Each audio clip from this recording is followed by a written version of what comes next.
Welcome to Sana's kitchen. இன்னைக்கு நம்ம வீடியோவில் ஒரு ஹெல்த்தியான பிரேக்ஃபாஸ்ட் ரெசிபி தான் பார்க்க போகிறோம். சுரைக்காய் குழி பணியாரம் எப்படி பண்ணலான்னு பார்க்கலாம் வாங்க.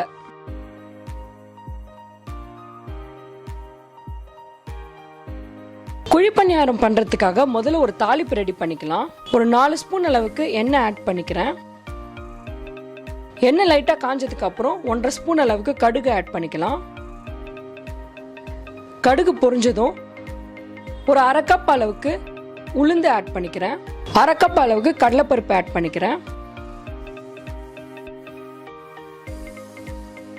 1/2 கப் அளவுக்கு முந்திரி பருப்பு குட்டி குட்டியாக கட் பண்ணி ஆட் பண்ணிக்கிறேன்.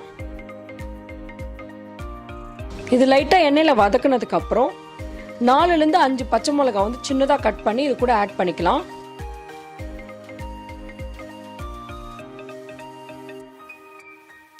இப்போ 1 கப் அளவுக்கு வெங்காயம் பொடியாக நறுக்கி இந்த தாளிப்போடு ஆட் பண்ணி நல்லா வதக்கிடலாம். வெங்காயம் நல்லா வதக்கிறதுக்காக கொஞ்சமாக சால்ட் ஆட் பண்ணிக்கிறேன். குழி பணியாரத்துக்கு அந்த மாவில் தனியாக சால்ட் ஆட் பண்ணியிருக்கோம். இப்போ இந்த தாளிப்புக்கு தேவையான அளவுக்கு மட்டும் நான் சால்ட் ஆட் பண்ணிக்கிறேன். வெங்காயம் ஒரு 1லேருந்து 2 நிமிஷம் வதங்கினதுக்கு அப்புறம் ஒரு கண்ணாடி பதத்துக்கு வந்துடும். இந்த ஸ்டேஜில் நம்ம துருவி வச்சிருக்க சொரக்காய் நான் இதோட ஆட் பண்ணிக்கிறேன். ஒரு சின்ன சைஸ் சொரக்காய் தோல் சீவிட்டு அதனால நான் துருவி எடுத்திருக்கேன். துருவினதுக்கு அப்புறம் அதில் இருக்க தண்ணிலாம் ஃபுல்லாக புழிஞ்சு எடுத்துருங்க. இப்போ 1 கப் அளவுக்கு நான் துருவின சொரக்காய் இதோட ஆட் பண்ணிக்கிறேன். இதை அந்த தாளிப்போடு நல்லா மிக்ஸ் பண்ணி விட்டுருங்க.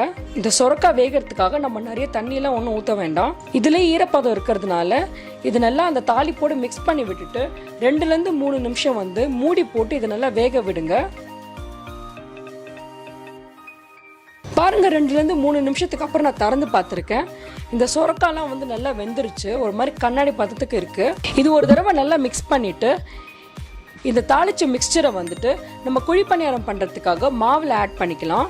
நான் குழி பணியாரம் பண்ணுறதுக்காக இட்லி மாவு தான் எடுத்திருக்கேன். இப்போ இது கூட தாளிப்பெல்லாம் ஆட் பண்ணதுக்கப்புறம் மாவு ரொம்ப திக்காக இருந்துச்சுன்னா ஒரு 1/4 கப்லேருந்து 1/2 கப் அளவுக்கு தண்ணி ஆட் பண்ணிவிட்டு நல்லா மிக்ஸ் பண்ணி விட்டுருங்க. ரொம்ப திக்காவும் இல்லாமல் ரொம்ப தண்ணியாகவும் இல்லாமல் இந்த மாதிரி கரெக்டான கன்சிஸ்டன்சியில் இருக்கணும். இந்த ஸ்டேஜில் உப்பு உங்களுக்கு கரெக்டாக இருக்கான்னு செக் பண்ணிக்கோங்க. ஒருவேளை கம்மியாக இருந்துச்சுன்னா மாவில் இன்னும் கொஞ்சம் உப்பு ஆட் பண்ணிவிட்டு மிக்ஸ் பண்ணிக்கோங்க. இப்போ நான் குழி பணியாரம் கல் வச்சுக்கிறேன். இதில் எல்லா குழியிலுமே ஒரு ட்ராப் அளவுக்கு எண்ணெய் ஆட் பண்ணிவிட்டு அதை நம்ம ப்ரஷ் பண்ணி விட்டுறலாம். கல் மீடியம் ஃப்ளேமில் வச்சு கொஞ்சம் ஹீட் ஆனதுக்கப்புறம் நம்ம ரெடி பண்ணி வச்சுருக்க மாவு எல்லாமே எல்லா குழிலையும் ஆட் பண்ணிடலாம். எல்லா குழிலையும் மாவு 3/4 அளவுக்கு மட்டும் ஆட் பண்ணுங்க. ரொம்ப ஃபுல்லாக ஆட் பண்ணிடாதீங்க. அப்போதான் ஒரு சைடு வெந்ததுக்கு அப்புறம் நமக்கு திருப்பி போடுறதுக்கு ஈஸியாக இருக்கும். உங்களுக்கு குழி பணியாரம் நல்லா கிறிஸ்பியாக வேணும்னா மூடி போடாமல் வேக வைங்க. ஒரு 3லேருந்து 4 நிமிஷம் ஒரு சைடு வெந்ததுக்கு அப்புறம் நான் திருப்பி போடுறேன். பாருங்க, எல்லா குழி பணியாரமும் ஒரு சைடு நல்லா கோல்டன் ப்ரௌன் கலரில் வந்திருக்கு. இப்போ இன்னொரு சைடு திருப்பி போட்டுட்டு ஒரு 2லேருந்து 3 நிமிஷம் அளவுக்கு வேக வச்சுக்கலாம். இன்னொரு சைடு உங்களுக்கு நல்லா கோல்டன் ப்ரௌன் கலரில் வேணும்னா ஒரு ட்ராப் அளவுக்கு ஆயில் ட்ரிசில் பண்ணிக்கோங்க. அவ்வளோதான், நம்மளோட சூப்பரான ஹெல்தியான சொரக்காய் குழி பணியாரம் ரெடி ஆயிடுச்சு. கூட ஒரு கப்பில் புதினா சட்னியும் ஒரு கப்பில் தக்காளி சட்னியும் வச்சுருக்கேன். நீங்களும் இந்த ஹெல்தியான சுரைக்காய் குழி பணியாரம் உங்கள் வீட்டில் ட்ரை பண்ணி பார்த்துட்டு உங்கள் ஃபீட்பேக்கை கமெண்ட்ஸில் சொல்லுங்கள். Happy cooking.